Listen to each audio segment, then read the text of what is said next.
সুপ্রিয় দর্শক, আজকে কথা বলবো মেরুদণ্ডের টিউমার এবং তার আধুনিক চিকিৎসা নিয়ে। দর্শক, আপনারা টিউমার সম্বন্ধে অবশ্যই জানেন, শরীরের যে কোনো জায়গায় কিন্তু টিউমার হতে পারে। আর টিউমারগুলো আছে, কিছু টিউমার রয়েছে ভালো টিউমার, আবার কিছু রয়েছে খারাপ টিউমার। এই খারাপ টিউমারগুলোকে কিন্তু বলি আমরা ক্যান্সার। তো মেরুদণ্ডে কিন্তু এই ধরনের ভালো টিউমার এবং খারাপ টিউমার দুই ধরনের টিউমারই হতে পারে।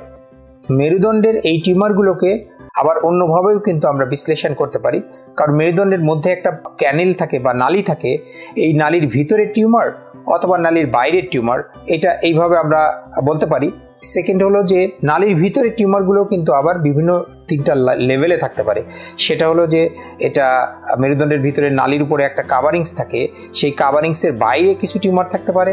আবার মেরুদণ্ডের ভিতরে যে রগ বা স্নায়ুরজ্জু থাকে, সেই স্নায়ুরজ্জু এবং পর্দা এর মাঝে থাকতে পারে। অথবা মেরুদণ্ডের ভিতরে যে রগ বা স্পাইনাল কর্ড থাকে, সেই কর্ডের ভিতরে কিন্তু টিউমার হতে পারে। সুতরাং দেখা যাচ্ছে মেরুদণ্ডের বিভিন্ন জায়গায় বিভিন্ন ধরনের টিউমার হতে পারে এবং এই লোকেশন অনুসারে, অর্থাৎ কোন জায়গায় টিউমারটা রয়েছে সেটা মেরুদণ্ডের ভিতরের কোন জায়গায় রয়েছে, অ্যাজ ওয়েল অ্যাজ মেরুদণ্ডের কোন লেভেলে বা রিজনে, যেমন ঘাড়ের রিজনে বা বুকের রিজনে বা কোমরের রিজনে কোন রিজনে রয়েছে, তার উপরে ডিপেন্ড করে কিন্তু বুঝতে পারি যে তার প্রবলেমটা কি কি হচ্ছে বা প্রবলেমটা কি কি হবে। তো যদি দেখা যায় যে তা কোনো রোগীর কোমরের রিজনে মেরুদণ্ডে তার টিউমার রয়েছে, সেক্ষেত্রে দেখা যায় তার কোমরে ব্যথা হয়, পা অবশ হয়ে আসে, পায়ের শক্তি চলে যায়, পায়ে ব্যথা হয় এবং ঝিঝি করে অথবা অবশ হয়ে যায়। আবার যদি দেখা যায় তার বুকের রিজনের মেরুদণ্ডে যদি তার কারো টিউমার থাকে, সেক্ষেত্রে দেখা যায় তার যে রিজনে তার টিউমারটা রয়েছে তার নিচের থেকে পুরো শরীরের অংশটা অবশ হয়ে যাচ্ছে এবং দুই পা তার শক্তি কমে যাচ্ছে, অবশ হয়ে যাচ্ছে এবং হাঁটতে পারবে না, প্যারালাইসিস হয়ে যাবে, এরকম একটা সিচুয়েশন। আবার যদি দেখা যায় তার ঘাড়ের রিজনে মেরুদণ্ডে তার টিউমার রয়েছে, সেক্ষেত্রে দেখা যাচ্ছে তার ঘাড়ের যে লেভেলে তার এই টিউমারটা আছে সেখান থেকে তার নিচের পুরো অংশে তার অবশ হয়ে যাচ্ছে, চার হাত পা একসাথে তার দুর্বল হয়ে যাবে বা অবশ হয়ে যাবে, হাঁটতে কষ্ট হবে, খুব ভার হয়ে আসবে পা।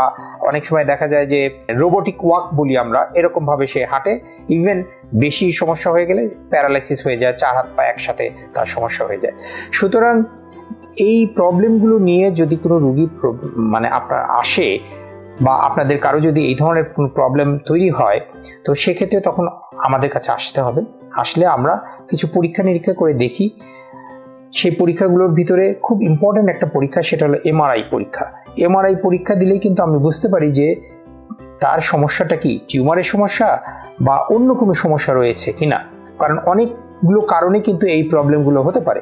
তো যখন আমরা শিওর হই যে এটা তার টিউমারের সমস্যা, অর্থাৎ তার ওখানে টিউমার রয়েছে, এবং তখন আমরা অ্যানালাইসিস করি যে টিউমারটা কি ধরনের টিউমার, অর্থাৎ এটি কি বিনাইন বা ভালো ধরনের টিউমার নাকি এটা খারাপ ধরনের টিউমার। যদি এটা খারাপ ধরনের টিউমার চিন্তা করি, তখন এটা চিন্তা করি যে এটা কি ওইখানেই উৎপন্ন হয়েছে না শরীরের অন্য জায়গা থেকে উৎপন্ন হয়েছে।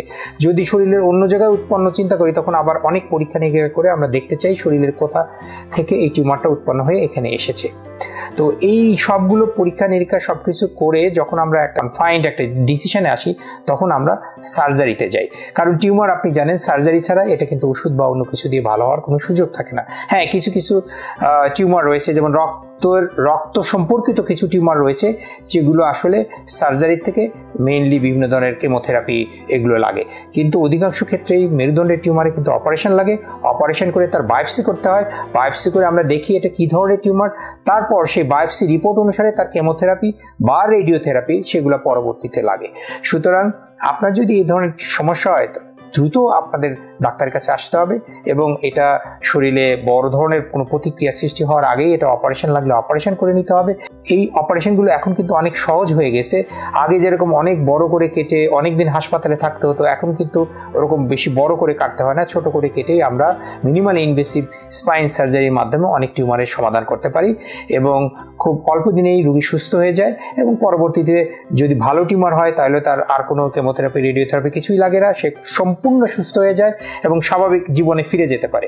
আর যেগুলো দেখা যায় যে খারাপ টিউমার বা ক্যান্সার, সেগুলোর ক্ষেত্রে তার পরবর্তীতে কেমোথেরাপি, রেডিওথেরাপি এগুলো লাগে এবং ক্যান্সারের ধরন অনুসারে তার পরবর্তীতে তার প্রগনোসিস বা পরবর্তী তার জীবনযাত্রা সেগুলো নির্ধারণ করে দেওয়া হয়। সুতরাং আপনার মেরুদণ্ডের যদি কোনো টিউমার থাকে বা যে প্রবলেমগুলো আমি বললাম সেই ধরনের কোনো প্রবলেম থাকে, আপনি নিশ্চিন্তে চলে আসতে পারেন। আপনার এই সমস্যাগুলো খুব সহজেই আমরা সমাধান করে দিতে পারি। আপনারা ভালো থাকবেন, সুস্থ থাকবেন। ধন্যবাদ।